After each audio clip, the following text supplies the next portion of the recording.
تا حالا به آبی که از شیر خونت جاری میشه دقت کردی؟ به ظاهر شفافه، اما این آب کلور داره تا میکروب زدایی بشه و کلور میتونه به بدن آسیب بزنه، پوست رو خشک بکنه و حتی در دراز مدت روی سیستم گوارش اثر بذاره.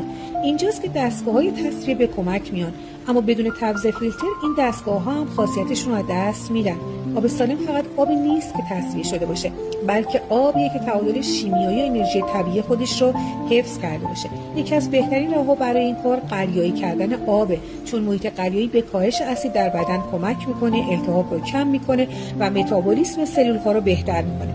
برای قلیایی کردن آب میتونی از روش‌های ساده و طبیعی استفاده بکنی.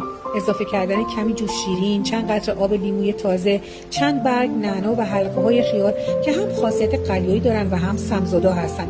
حتی نگه داشتن آب در کوزه‌های سفالی باعث تبادل یون‌ها با خاک میشه و طعم و خواص طبیعی آب رو برمیگردونه.